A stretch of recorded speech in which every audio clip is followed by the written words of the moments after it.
Olá, tudo bem? 2026 e a gente cheio de pauta agora esse ano, viu, cara? Esse ano vai ser de informações pra caramba. Mais um papo de aliado e mais informações pertinentes pra sua empresa, né, Rogério? Sim, sejam bem-vindos, gente. Esse ano vai ser daquele jeito, hein, Paulo? É muita coisa, hein?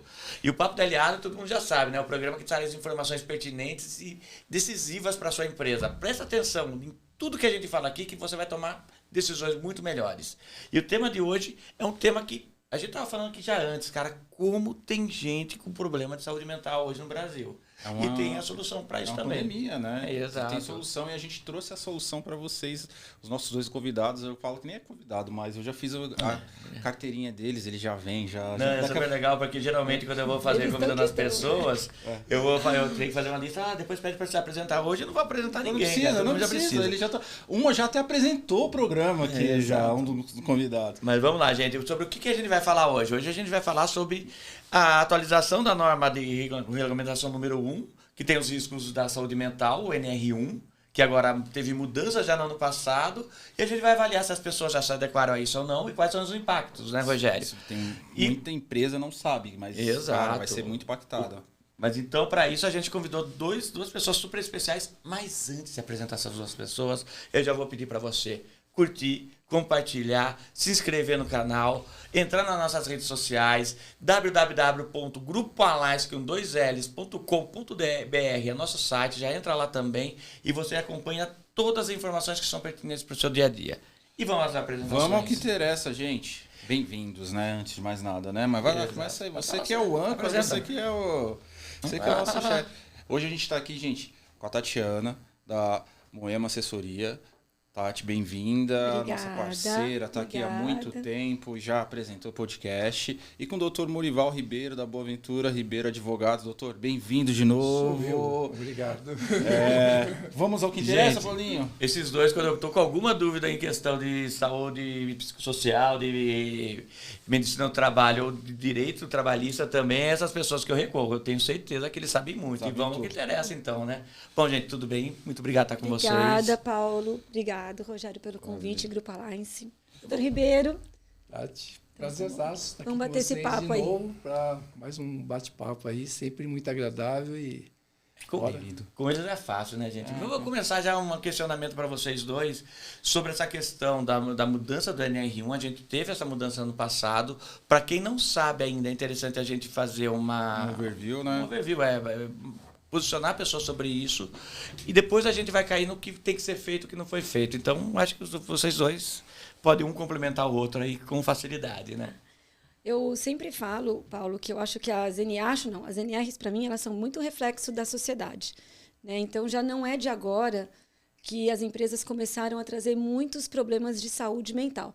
Para a gente, começou a aparecer isso muito lá na pandemia, né? Quando todo mundo colocou os colaboradores em home office, e nesse retorno as pessoas começaram já a trazer alguns aspectos mentais que a gente nunca falava, né? Quando era antigamente, a gente falava muito de tendinite, bursite, acidente, né? Nos anos 90, todo mundo tinha tendinite, todo mundo que era bancário era, né? E as coisas também vão mudando, então elas são reflexo da sociedade. Então, desde a pandemia, a gente começou a perceber, agora como consultoria, um grande número de afastamentos de pessoas que estavam confundindo burnout com estresse e tendo sensações e sentimentos, e os médicos afastando essas pessoas, né? As pessoas tinham muita dificuldade do retorno ao trabalho. Lá a gente começou a perceber que a gente tinha que criar um departamento de saúde mental dentro da consultoria para tratar com mais carinho e atenção dessas pessoas. Porque muitas vezes nem era burnout, muitas vezes eram outras patologias. Outras vezes eram problemas pessoais que estavam refletindo no trabalho. E a gente já começou a olhar com esse carinho e desde que a OMS colocou o burnout como doença ocupacional em 2022 e tivemos um número muito grande de afastamentos em 2024, né? 472 mil, acendeu aí a luz e a NR1 foi revista, né? Dentro de outras atribuições, o que ele fala... alguns pontos que são importantes. Primeiro, que as consultorias têm que avaliar se a empresa tem um risco psicossocial. Né? A gente vai ter que fazer uma análise para ver se esse risco existe e incluir ele dentro do PGR. Tá? Além disso, a empresa vai ter que promover ações para minimizar esses impactos em relação à saúde mental. Então, basicamente é isso. E aí, toda vez que é uma lei nova, existem algumas resistências, interpretações, né, Aí doutor entra o Ribeiro, de doutor, como sim. que são feitos, quem pode fazer, quem não pode, como é feito. E aí a gente começa a ter um monte de ideia. É bom quando, tipo, né, eles já entendem que um vai linkando o outro. Você percebeu? Exato. Ela já foi falando, já linkando, já passou na bola. Já passou na Olha, bola. olha só. E você sabe que quando, no caminho aqui pro estúdio, eu vinha lendo uma matéria no site do TST e até passei para a Tati. E passou para mim também, e tô passei com ela pra aberta aqui, Tati, por sinal. Paulo, teve um aumento de 493% de doenças, né, psicossociais, burnout e tal, nos últimos 12 meses, não sei exatamente o período, mas assim, é uma quantidade muito grande, muito expressiva, né? E o que a NR1 traz? Sempre houve uma responsabilização da empresa, mas aí através de jurisprudência, por doença ocupacional, doença psicossocial e tudo mais. E agora, com a vigência da NR1, isso passa a ser obrigação da empresa. Então, o que significa? Que se a empresa não estiver devidamente como tem lá, PGR e tudo mais, se ela não estiver com um programa todo um programa de treinamento, de orientação e tudo mais, se ela tem uma fiscalização, se ela tem um processo trabalhista, ela vai ser responsabilizada. Então, por exemplo, se você tem o documento, você mostra, o juiz, ok, ele vai analisar, vai entender bem. Se não tiver, aí, sabe, você foi omisso, a responsabilidade, a culpa é presumida, você não adotou medidas preventivas para mitigar aquele risco, aquele dano, e você vai ser fatalmente responsabilizado. E o que é ser responsabilizado, só para entender melhor? Quais são as É consequências? indenização por dano moral, por doença, né, por eventual indenização por doença, por afastamento do trabalho. Hoje o burnout, como a Dati bem colocou, ele é caracterizado como uma doença ocupacional, né? Então, por exemplo, se você tem um afastamento, você tem direito à estabilidade no trabalho por um período de 12 meses. Se esse afastamento tem um agravamento, você pode ter que pagar uma indenização para aquele funcionário por um período, todo o período de recuperação. Então, é uma coisa muito séria, né? Que precisa ter. Se você não tem, né? Você fala, mas não adianta, porque se eu tenho tudo, eu vou lá, o cara vai lá, entra com processo e o juiz vai nomear um perito para avaliar. Sim, mas se você não tiver, provavelmente nem vai precisar do perito, né? Porque você já vai ser condenado sumariamente. Não é bem assim, mas é quase isso. É que é diferente, né, doutor Ribeiro, que diferente de outros riscos que são mensuráveis, né, calor, insalubridade, que você leva um técnico lá, o psicossocial ele fica muito aberto, né? Então, quando você não tem um laudo, fica muito você que é um advogado, você teve alguma coisa, teve algum treinamento, você não tem. Então, você já entra, não que isso vai te blindar 100%, isso não existe, mas te dá um norte, pelo menos, do que você tem que fazer, do que você fez, do que você já não fez. Né? Senão, fui assediada na empresa. Fica a palavra do dono, do colaborador e da testemunha. E deixa eu colocar uma pimenta aqui. Coloca. Né? Eu, até conversando com o Paulo, existe um outro fator curioso, né? Que é, por exemplo, você imagina o seguinte, o funcionário ele vai lá e entra com processo alegando que teve lá um afastamento por burnout, qualquer outra doença psicossocial. Os juízes nomeam um perito. Né?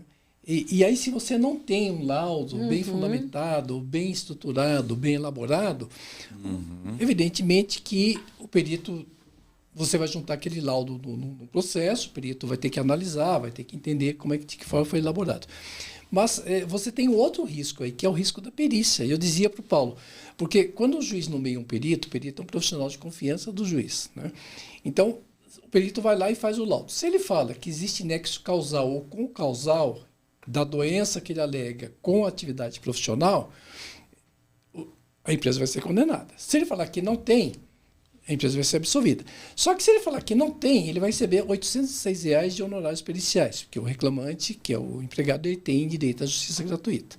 E se ele falar que tem, ele vai receber R$ 3.500, R$ até R$ 5.000.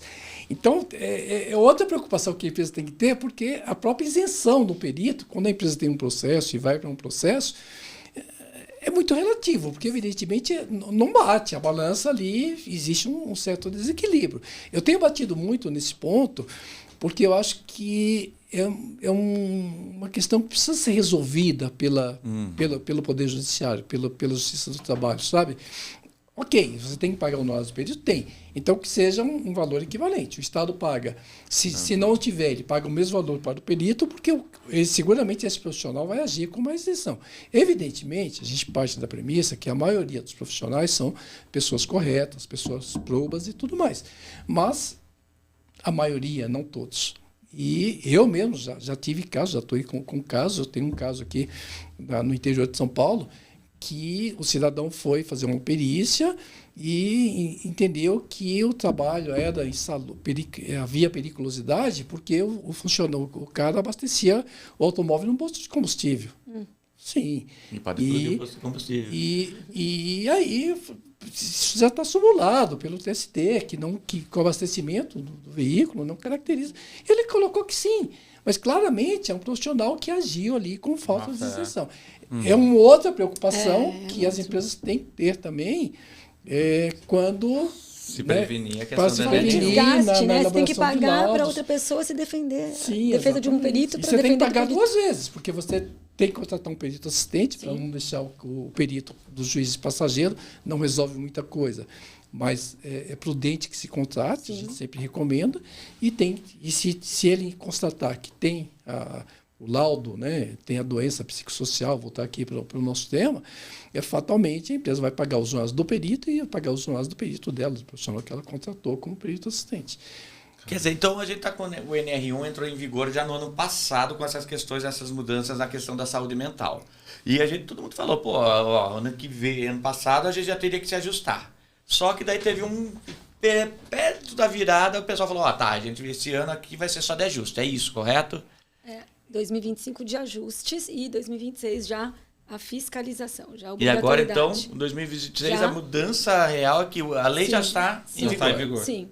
Mas a fiscalização a partir de maio. E o que seria essa fiscalização? Como ocorre essa fiscalização? Só para saber qual a diferença do que a gente está vivendo e do que a gente vai... O perito, dependendo, né, de número de ações, reclamações, o perito pode ir até a tua empresa e pedir, fazer entrevista com o teu colaborador de forma aleatória.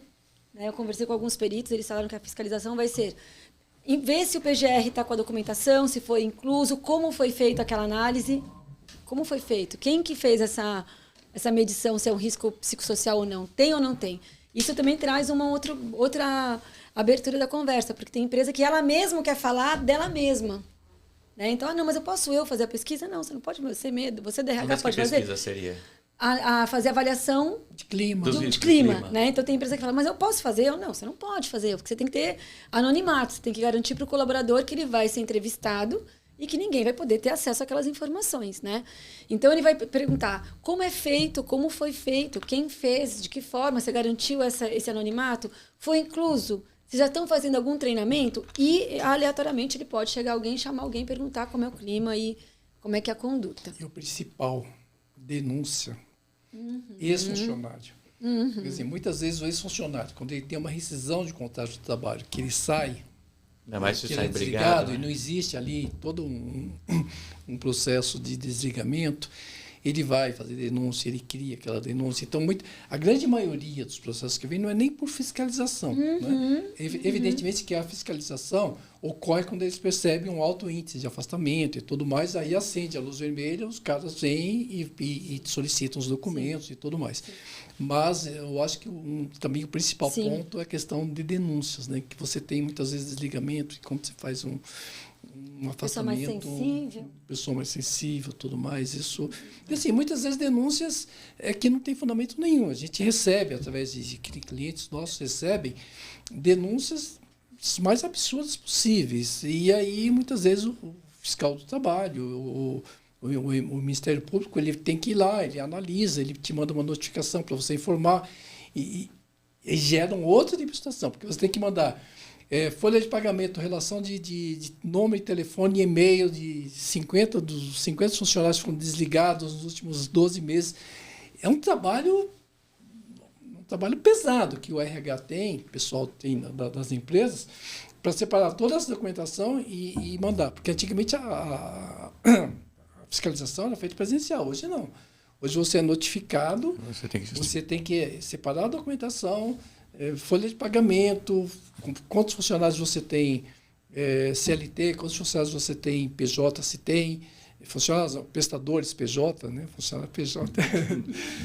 Eu tenho enfim, tem todo um critério aí para envio. Eu tenho uma dúvida. Essa lei, ela restringe o tipo de empresa, a quantidade de colaboradores ou não? Qualquer empresa é sujeita à fiscalização? A priori, isso é um ponto também importante, porque o que eu percebi nessas empresas que a gente já fez? Quando é uma empresa grande, que já tem tarefas definidas, departamentos definidos, claro que tem algumas situações que podem te levar ali, mas quando é uma empresa pequena, média, familiar, que todo mundo faz tudo, todo mundo é desorganizado, que não tem... não tem cultura, não tem processo. Né? Então, vou te dar um exemplo, tá? E é importante você falar isso, porque isso foi um questionamento que eu fiz quando eu participei de um eu perguntei para o perito, como é que você vai fazer? Ele, porque você pensa uma padaria que tem 10 funcionários, né, que o chefe grita, nem ele está preparado para falar com o colaborador. Um dia o cara está limpando o chão, outro dia ele está varrendo, outro dia ele está no caixa, está no balcão, ele grita, ele não sabe, não tem escala, não tem nada. Esse cara tem uma probabilidade grande também, então não é só para empresa grande. Eu acho que a empresa grande tem alguns... Oi? Restaurante, empresa pequena, que não tem organização. Né? Então, assim, esse cara, a gente não pode esquecer dessa pessoa, porque ela também pode ter um problema de saúde mental. Às vezes, claro que empresa grande também tem, mas elas, a priori, deveriam ser um pouco mais organizadas. Agora, uma pequena empresa, como não tem? A maioria tem coisa para arrumar. Mesmo as grandes empresas, né? Todo mundo tem. Aliás, mas então, dentro disso que eu vou fazer uma pergunta agora. A gente teve 2025 de novo, entrou. As pessoas fizeram o que as pessoas tinham que ter arrumado e elas arrumaram? Olha, Paulo, nada geral, né? Então, tem empresa que já começou a se preparar assim, que já começou a entender a importância. Eu acho que a primeira coisa que eu acho que a empresa tem que enxergar a NR1 como uma oportunidade de arrumar a casa. Entende? Ela é uma reflexão que precisa ser feita. O João pode falar assim com o Ricardo gritando? Não pode. Ele fala, então ele vai ter que ensinar o João a não falar direito. O Ricardinho não gosta de ser cobrado. Mas você está me cobrando. Não, isso não é cobrança, que não é assédio. Você tem que fazer esse seu trabalho sim, você foi contratado para isso. Então, assim, é uma forma da gente se organizar. É uma oportunidade que a empresa vai ter para se organizar, melhorar processo, treinar a comunicação, jogar as coisas mais às claras. Pelo menos é o que eu enxerguei, sabe, doutor Ribeiro, que é muito dos clientes que deram risco psicossocial, pelo menos nos nossos clientes, não foi tão assédio moral e sexual. Foi mais outros problemas que podem virar o risco psicossocial. Falta de clareza nos processos, injustiça organizacional. A empresa não tem cultura para resolver problema, que as pessoas brigam nas empresas, né, Ribeiro? Os funcionários brigam entre eles. Às vezes nem é nem o chefe que está brigando, é o João que brigou com o Manuel. Entende? E a empresa é culpada, e a empresa não sabe como lidar. Não vou mais não vou mais reportar para o Rogério, porque o Rogério briguei, então não quero falar com ele. É ser humano, são relacionamentos. Então, assim, eu acho que as empresas têm que ver isso como uma oportunidade para se enxergar e arrumar. Então, tem empresa, Paulo, respondendo a sua pergunta, que já mapeou, que já está fazendo treinamento, que já está criando política manual de conduta, todo o processo, independente do tamanho. Mas a maioria ainda está esperando um novo adiamento. Eu tenho uma pergunta para você, doutor, já. Mas pode complementar, eu já faço. Pode no ponto de vista jurídico, assim, a gente ainda não tem nada julgado sobre o tema? Algum processo? Tem vários processos, porque, veja, essa matéria, ela vem agora para fazer parte de uma legislação específica agora, mas já existe jurisprudência muito definida em relação à responsabilidade das empresas pelo burnout, pelo dano psicológico, pelo dano em si, pela saúde mental em si. Então, o que vem agora, a legislação vem fortalecer essa jurisprudência, e até então, aquela decisão jurisprudencial passa a ser lei. Então, tem um peso muito maior, porque você tem a obrigação de adotar essas medidas que a Tati se referiu para poder fechar, entendeu? Então, você tem que adotar, que manter profissionais, que você percebe que o teu funcionário está com problema de saúde mental, que mantém ali um certo distúrbio, você vai precisar recomendar, orientá-lo a que passe no médico para fazer uma avaliação e tudo mais. E aí entra outro aspecto, né? Porque, primeiro, nos últimos, só voltando um pouquinho, que eu ia fazer uma colocação,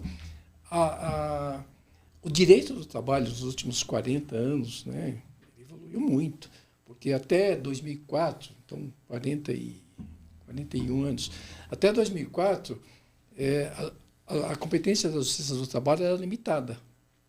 Depois de 2004, veio uma emenda constitucional que trouxe todas essas matérias para o colchão da Justiça do Trabalho. Então, dano moral, antigamente falava em dano moral, e basicamente nada mais que isso. Isso começou a crescer, e depois, como foi dito aqui no início, por ocasião da pandemia, depois da pandemia, principalmente o número de afastamentos do trabalho por doença cresceu assim assustadoramente. Evidentemente que, infelizmente, no Brasil, né, muita gente pega e distorce completamente a legislação. Então, uma legislação que vem para regulamentar, para proteger realmente aquela pessoa que sofre que tem um problema de saúde, que tem um problema sério de saúde, as pessoas muitas vezes acabam banalizando, isso em grande maioria. Tá? E aí também os meus colegas muitas vezes são culpados, porque eu costumo dizer que o dano moral hoje ele é como a batata frita para o sanduíche, né? É a batata frita do processo. Todo processo trabalhista que se preze tem que ter pedido de indenização por dano moral, por os motivos mais banais que você possa imaginar. Esse é outro ponto, sabe? E quando eu falo dos pilares da justiça do trabalho, que realmente é um direito protetivo, mas que precisa ser revisto. Porque enquanto o juiz permitir esse tipo de abuso, sabe? Não existe as empresas ficam temerosas, porque você investe na contratação de um plano estruturado, investe na contratação para uma ginástica laboral, para uma atividade para os funcionários, e o cara vem e banaliza aquilo, porque eu fui xingado, porque meu chefe me cobrou. Não precisa ter um ponto de equilíbrio nisso, e que, infelizmente, o brasileiro é mestre, né, em burlar. Não em burlar, né, mas até em banalizar. Eu acho que é um instituto tão sério, uma coisa tão séria que a gente discute, e as pessoas banalizam. Eu converso muito com a Tati sobre isso, e ela sempre fala uma coisa, que nem tudo é burnout, né, Tati? Nem tudo é. Porque a maioria não é.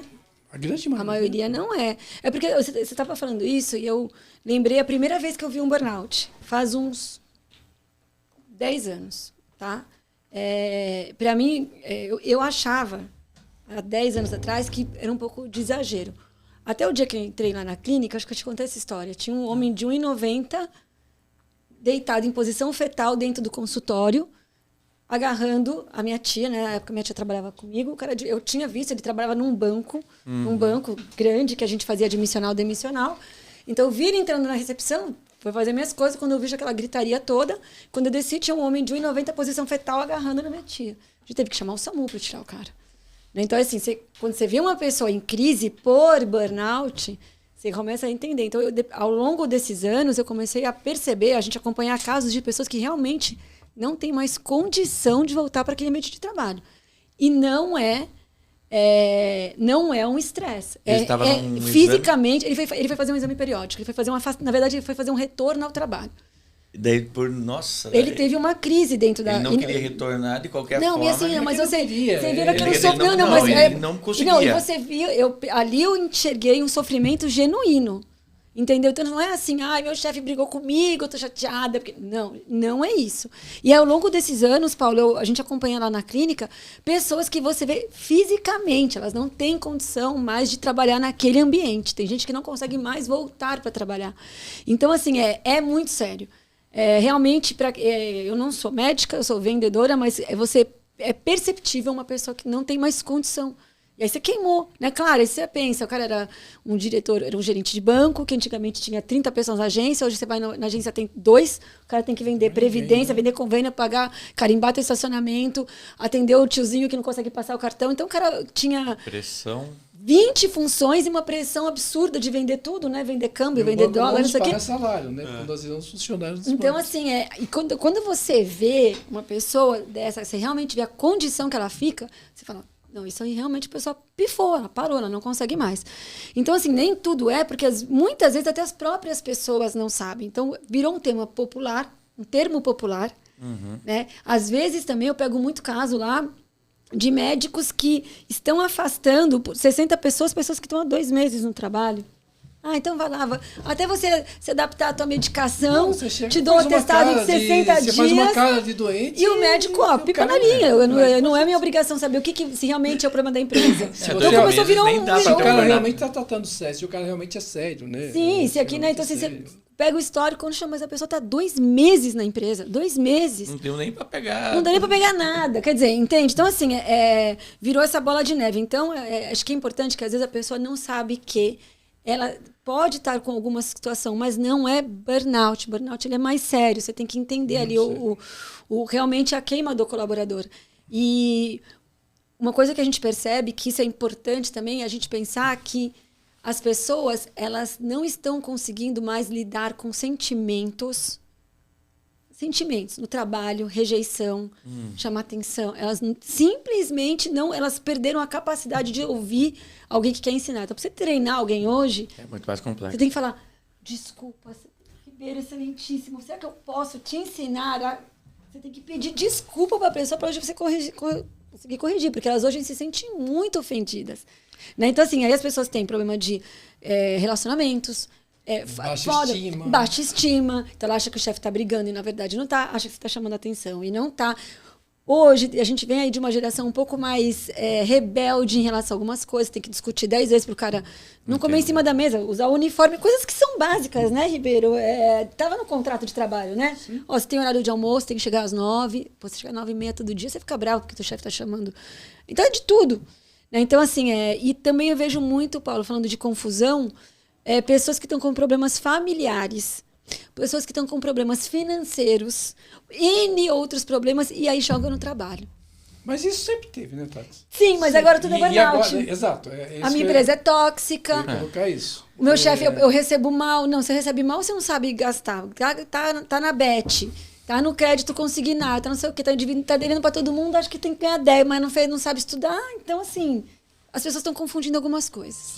Se você pegar esse pessoal que trabalha de fábrica, né, e for verificar o contra-cheque desse pessoal, é um absurdo que tem de consignado, sabe? Porque, assim, o consignado, eu acho que foi uma das piores coisas que o governo criou para o próprio trabalhador, porque é o dinheiro fácil. O cara vem e fala assim, se você quiser R$4.000, você vai pagar em 60 parcelas. E é que eu sempre falo, a pessoa não pensa que se ele já não estava conseguindo sobreviver com o salário antigo, vai reduzir. E aí ele fala, nossa, R$4.000, preciso, porque eu vou fazer... Ele pega aqueles R$4.000, evapora na mão dele, ele vai Deus. Enfim, vai para a Bet, né? Vai para a Bet. Tigrinho. E fica devendo aquilo. Mas eu vou pagar, sei lá, R$60, R$80 por mês. Mas aí 60 aqui, mais 80 lá, mais não sei o quê. E depois, quando ele completa, depois ele vai financiar em 36 meses. Quando ele paga 12, o cara já liga para ele para oferecer mais. Então, assim, sabe, desculpa, mas... Virou uma... Eu particularmente, eu acho que é assim, uma política totalmente equivocada. Mas aí é uma forma do trabalhador tomar dinheiro, empréstimo mais barato. Não é, porque o dinheiro fácil, entre aspas, né, não é por aí que se resolve. Não tem. Bom, agora eu queria entender um pouco com vocês o contexto a gente já falou de todos os riscos, mas um passo a passo de como a gente prevenir os problemas, qualquer problema que tenha, igual a esse na nossa empresa. Mas antes eu queria só fazer uma comunicação para quem está assistindo nós, para seguir nossas redes sociais, porque o Grupo Alliance vai fazer um baita de um evento. Nossa, você é um gênio. sobre NR1. E vocês já acompanham lá que vocês vão ter todas as informações e você vai participar de um evento com os especialistas. Esses dois eu já garanto que vão estar lá, ó. E vai ter muito mais que isso, né, gente? Então é importante já seguir a gente, se inscrever no nosso canal, seguir nossas redes sociais para já participar disso. E aqui, porque a gente vai falar... Quando é, Paulo? A data vai ser... 25 possivelmente você vai só definir a data, mas é 25 de março, possivelmente. Se programa, em março. Uma manhã inteira de muito conteúdo. Quer dizer, vale a pena, gente. E é presencial, então as vagas são limitadas. Vagas limitadas. Ano passado foi um evento que fez muito sucesso, né, Paulinho? Lotamos o auditório. Então, se você quer participar, já fica de olho na gente e segue, porque uma vez que a gente coloca lá, esgota muito rápido. Exato. Daí eu queria ver com vocês, então. Minha empresa. Tem empresa média, pequena, grande, independente. Qual o passo a passo que eu posso fazer devo fazer para me adaptar? Porque eu fiquei assustado com o que vocês falaram. É muita coisa acontecendo e é muito subjetivo. Então, Sim, como eu posso... subjetivo é uma palavra... Por onde começar, né? Posso falar, doutor Ribeiro? A metodologia que a gente está fazendo? A gente tem feito aí uma pesquisa, Paulo, primeiro com o RH. Pensa que é um dossiê. Então, eu sou uma empresa. Eu vou contratar Você vai contratar uma consultoria. Tá? Você vai Se a empresa é muito grande, já tem o SESMIT, é aconselhável que ela contrate uma empresa para fazer só a análise do risco psicossocial. Tem empresa que é enorme, já tem lá o médico, o trabalho dela, o engenheiro de segurança. Mas vamos falar da maioria das empresas. Ela pode contratar com a consultoria dela. Né? Então, o que ela vai fazer? Primeiro, estou fazendo do levantamento de risco. É muito... E é importante essa tua pergunta, porque... Somente a consultoria, o engenheiro de segurança, não tem a propriedade técnica para poder fazer uma avaliação dessa sem ter alguém de saúde mental junto do time, tá? E quem seria alguém de saúde mental? Psicólogo ou um psiquiatra. Ponto, tá? Certo. E também tem que ver a linha desses profissionais, porque como a NR1 agora virou a galinha dos ovos de ouro do mercado, todo mundo está fazendo. Então, isso também é um ponto que eu estou falando. Mas quem está fazendo para você? É importante isso. Então, como é que a gente faz? A gente primeiro dá um momento de fala da empresa. A gente faz um questionário para a empresa fazer, doutor Ribeiro, tudo que ela falou nos últimos anos. Você já fez treinamento de assédio? Quando? Mostra aqui para mim. A maioria das empresas tem que guardar, né, doutor Ribeiro? É uma prova, né? Olha, eu fiz em 2022 um treinamento de assédio. Olha, eu tenho aqui, claro, a política de cargos e salários. Olha, eu fiz um treinamento de liderança. Olha, a gente pergunta no questionário, você tem algum processo, já teve ou tem algum processo de assédio moral e sexual? Então, a gente faz um questionário para a empresa não se defender, mas um dossiê de tudo como ela se enxerga, né? Isso é da empresa. Ela vai lá, responde com base na RH, todas as atividades. E o que as pessoas perguntam? Onde as pessoas estão batendo, tá, Paulo? É claro, quando eu tenho que fazer hora extra, jornada, a escala de trabalho. É sempre a Tatiana que vai trabalhar no domingo. Então, a gente faz todas as perguntas para a empresa. Depois a gente vai para o colaborador, né? Então, a gente envia uma pesquisa pro colaborador, que ele vai responder ou por WhatsApp ou por e-mail. Então, a empresa tem lá um link dela dedicado. Então, se ela tem 40 colaboradores, ela vai ter 40 respostas, com uma média de 50 perguntas, fazendo mais ou menos um paralelo com o que se perguntou para a empresa. Não existe um pré-formulário já estabelecido. Assim como você falou, algumas coisas... Então, o governo ele dá um norte para a gente fazer. Então, a gente fala lá os pilares da qualidade da vida do trabalhador. Então, a gente pergunta, você se sente seguro na sua empresa? Você se sente... você já foi treinado para em questão da assédio moral sexual? Eu não vou perguntar para o colaborador, doutor Ribeiro, você está feliz com o seu salário? Não. Né? Eu estou trazendo isso porque a maioria dos questionários pergunta, você é feliz financeiramente? Né? Então, assim, a gente faz as perguntas, Paulo, para a gente enxergar como o colaborador enxerga o ambiente dele. Né? Eu me sinto, quando eu tenho algum problema na empresa, o meu RH sabe lidar de uma forma imparcial? Acolhido. Você se sente acolhido? Você já teve... Então, a empresa é clara em cargos, em promoções? Então, o questionário vai para o colaborador. Esse questionário, quem faz o relatório, Paulo, não é a área de segurança do trabalho, é uma psicóloga. E ela tem pesos, que ela pergunta várias vezes a mesma coisa, só que de formas diferentes, sem ser tendenciosa. Ela faz a pergunta e ela consegue fechar um relatório. E ela consegue mapear. Olha, essa empresa aqui apresenta um problema de comunicação. Não tem risco psicossocial, mas tem que ser trabalhado. E aí, desse relatório, a gente consegue, primeiro, falar se a empresa tem um risco psicossocial, baseado na visita do técnico, na resposta que a empresa fez e na resposta dos colaboradores. Aí, com esses três cenários, a gente fecha se tem ou não. E a gente também consegue mandar para o cliente um relatório, uma devolutiva do que está lá que precisa ser trabalhado. Olha, você nunca falou de assédio, vamos fazer um treinamento? Olha, você nunca... Para o teu colaborador, não é claro como é que você promove uma pessoa. Vamos esclarecer isso para as pessoas? E eu percebi que o maior problema nas empresas é a comunicação. As pessoas não estou falando só de comunicação, de comunicado, mas para as pessoas as coisas não são claras. E que eu falo que o óbvio precisa ser dito. Então eu vou ficar chateada porque o meu chefe está mandando eu usar uniforme? Não, tá aqui, ó. O Ribeiro fez o contrato, tá aqui, eu tenho que usar uniforme. O meu horário é tal horário, tá aqui no meu contrato de trabalho, que aí também volta essa questão do contrato de trabalho bem desenhado, né, doutor Ribeiro? Porque ele tá ali, é a comunicação. A gente tem que nós vamos ter que voltar a falar tudo que a gente falou e a ensinar as pessoas de novo as regras da convivência entre os colaboradores. Então a gente faz essa análise, aponta se tem um risco psicossocial ou não, e depois a gente entra aí com sugestões de palestras, se precisarem. Né? Se palestras? Tem palestra, tem programa, tem oficina de justiça organizacional, resolução de conflitos, assédio moral. Depende do cenário que a gente enxerga na empresa. E de ponto de vista jurídico, como que as empresas devem já se preparar? Tudo isso que a Tati falou e divulgar. Porque, veja, muitas vezes a empresa contrata uma empresa para fazer esse tipo de trabalho, elabora um trabalho fenomenal e aquilo fica arquivado, não divulga. E principalmente, no primeiro momento, junto aos gestores, junto aos gerentes, junto aos coordenadores, junto aos líderes como um todo, que são aquelas pessoas que estão na linha de comando, evidentemente guardada ali a hierarquia, aquela hierarquia que existe. Porque você investiu os tubos, milhões, para fazer um programa de compliance ou de prevenção ao assédio. Mas você não divulga. Então, aquele coordenador, aquele gerente, aquele coordenador, muitas vezes o cara é um ogro. Tá sabe, a relação dele, ele não está na casa dele conversando com um amigo, ele não está no boteco da esquina conversando com um amigo, ele está no ambiente de trabalho.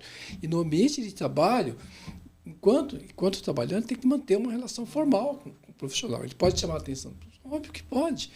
E eu sempre falo, infelizmente as pessoas não divulgam. Isso acontece nesse procedimento, isso acontece em relação ao uso de EPIs. Você vai lá, compra equipamentos com CA, e o cara pega aquilo e não usa. Tá? Você contrata, elabora um código de compliance, de disciplina e ética. Funcionário é admitido, você fala, olha, está aqui o código, manda lá o link para o cara. Então, periodicamente, né, cada 6 meses, olha, você dá uma lida no código, lembrar para o pessoal do teu time que existe um código, que existe toda uma política de compliance e que deve ser observada, tá? Daí eu tenho as palestras, os treinamentos e tudo mais. Sim, por exemplo, você faz uma palestra. Vou te dar um exemplo prático que aconteceu.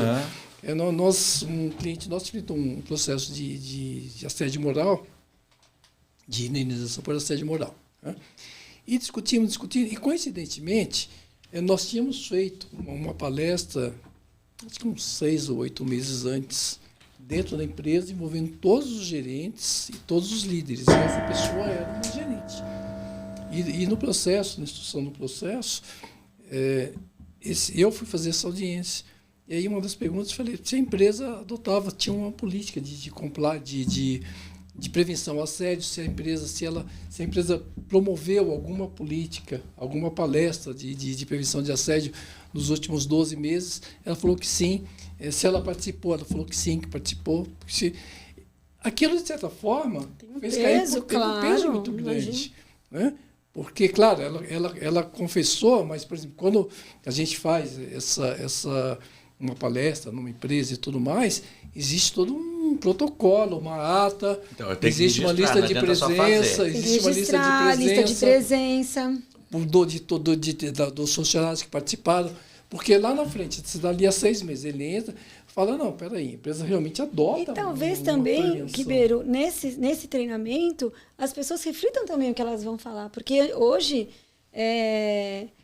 eu acho que além de você criar uma prova, realmente as pessoas podem também se sair mais sensibilizadas e perceber, poxa, eu podia chamar o Joãozinho de Godinho e hoje eu não posso mais, porque antigamente você podia, hoje você não pode. Hoje não pode. Né? Rogério, você cria a regra do jogo. Esse fato aconteceu uns 2 anos atrás, tá? Um parceiro nosso implantou toda uma regra de compliance, de política e tudo mais, e contratou, inclusive, um canal de denúncias externos, né? Que é auditável e tal, tudo mais. E determinado momento, eu acho que exatamente 2 anos atrás, começaram a pulular algumas denúncias em relação a um gestor, a um líder e tal. Esse pessoal foi investigaram e tudo mais, e ele foi chamado para uma conversa, né, com o pessoal do RH, e inclusive essa empresa, para passar para ele o que estava acontecendo e tudo mais. E ele saiu da sala de reuniões e disse: vocês podem continuar reclamando, porque eu vou continuar cobrando sim. Ele aprendeu tudo. Aprendeu tudo. Então, e evidentemente, ele acabou, aí o pessoal me consultou novamente, tal, ele acabou sendo desligado. Né? Desliga porque não tem jeito. Então, muitas vezes, por mais importante que o profissional seja para a tua organização, ele está na tua empresa há 5, 10, 15 anos, chega um determinado momento que você precisa fazer uma avaliação se aquele líder, aquele gestor, ele não está sendo tóxico, ele não está, de repente, contaminando aquele ambiente de trabalho. Porque, obviamente, que o gerente, o gestor, ele sofre assédio também, né? A gente sempre fala com o Celso, inclusive, está falando, mas botaram esse cara como gerente, mas não sabe nada, imagina o cara, porque é amigo do Rogério e tal. Então, é uma forma de assédio também, né? Mas... sabe, existe, mas as pessoas têm que realmente ter essa consciência, e isso só vai mudar, ele só vai mudar a cultura através de palestras, através de conversas constantes, educação, frequentes, né? Através de uma cultura, de uma educação. Outro dia eu tive num cliente, completando o seu exemplo, que era uma empresa grande. E aí o diretor da RH tinha acabado de ser chamado porque uma colaboradora se sentiu assediada porque um colega elogiou 2 vezes o cabelo dela. Né? Então ele falou: seu cabelo tá bonito. Eu não sei porque eu não estava lá, então eu estou contando o que me repassaram. Né? Então vamos enxergar. Seu cabelo tá bonito. Tal. Então, assim... E era um colaborador que estava lá há 15 anos na empresa. 15 anos, você vê. E a postura da colaboradora, da colega foi: o que vocês vão fazer em relação a isso? Olha, o fulano elogiou 2 vezes o meu cabelo e eu estou me sentindo assediada. O que vocês vão fazer? Então, a empresa também não tinha muito o que fazer, né? Então, assim, por que eu acho que é muito importante você falar o que pode e o que não pode? Antigamente podia, hoje eu não posso elogiar, talvez a pessoa se sinta ameaçada. Então, é importante essa educação, essa comunicação. Isso vai entrar para a minha pergunta, antes da gente encerrar, que já a gente vai falar que falta pouquinho. Existe algum manual de boas práticas no Ministério do Trabalho ou em alguma associação que as pessoas devem seguir? Ou vocês têm algum manual? Vocês elaboraram? Nós temos, mas o Ministério soltou um guia dos riscos psicossociais e lá tem uma parte que fala. Mas tem que ser feito um treinamento. Tamanho né? É mais completinho.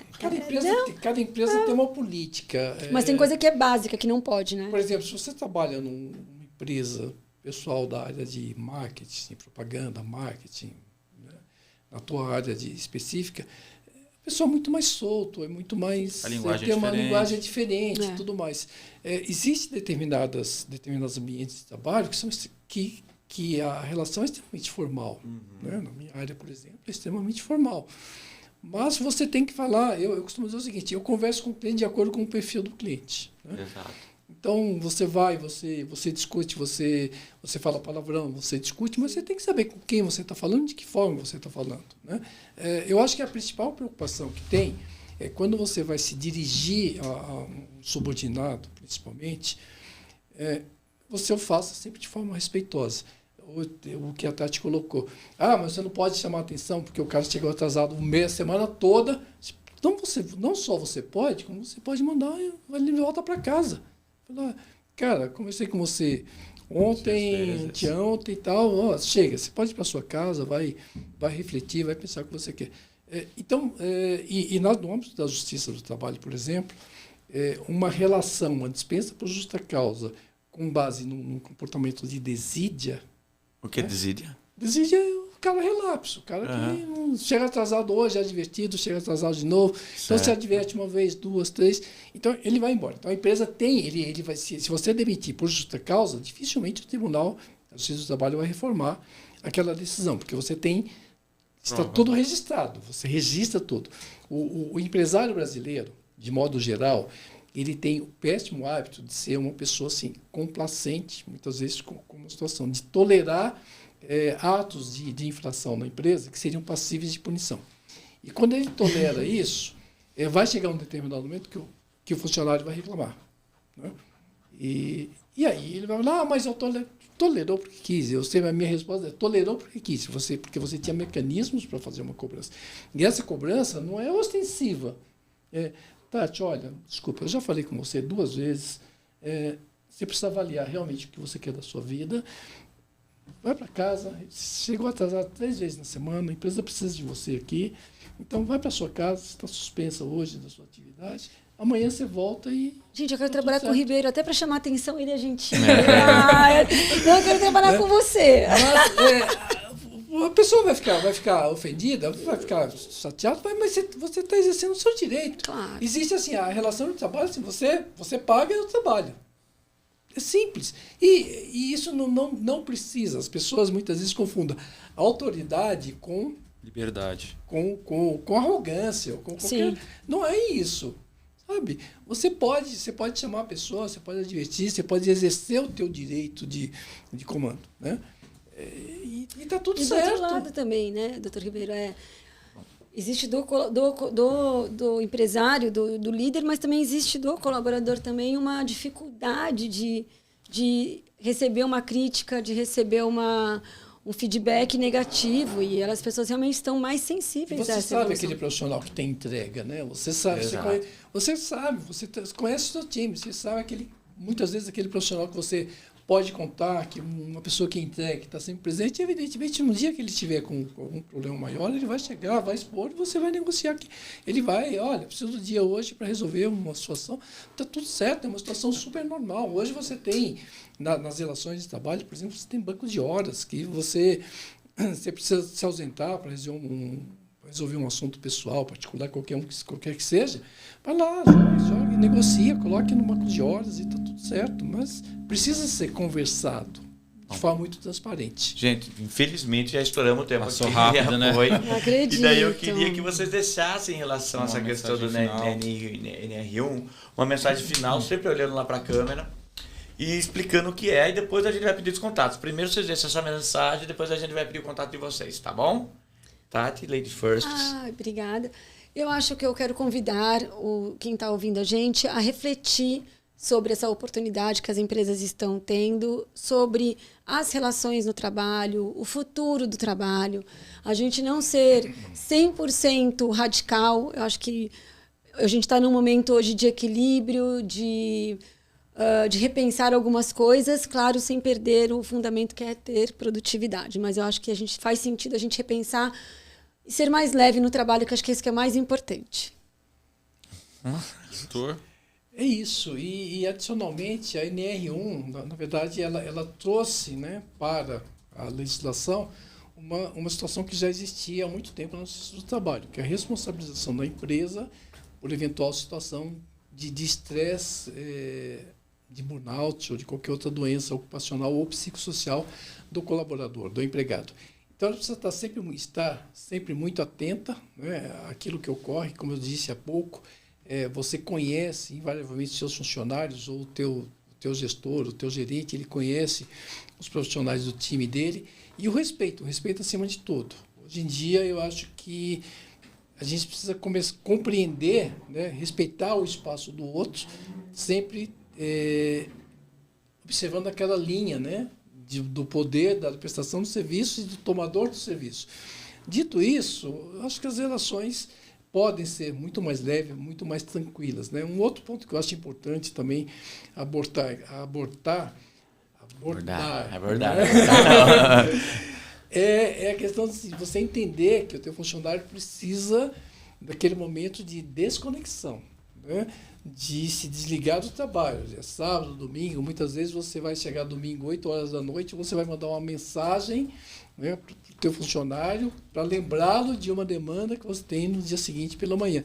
Deixa para o dia seguinte, não vai resolver nada aquilo, sabe? Para não esquecer. Então anota lá, para você não esquecer e não ficar passando aquilo para ele. Teu funcionário saiu em férias, Evidentemente tem alguém morrendo, é um caso de vida ou morte, ok, vai lá, manda uma mensagem para ele, mas deixa o cara curtir as férias, e, enfim, é isso. Hoje em dia, o profissional muitas vezes está conectado 24 horas, 24/7, isso é muito tóxico muitas vezes, e infelizmente muitas empresas médias, principalmente média empresa, pequena empresa, o pessoal não consegue entender isso. Ele acha que o funcionário tem que estar à disposição dele em tempo integral, e não é assim.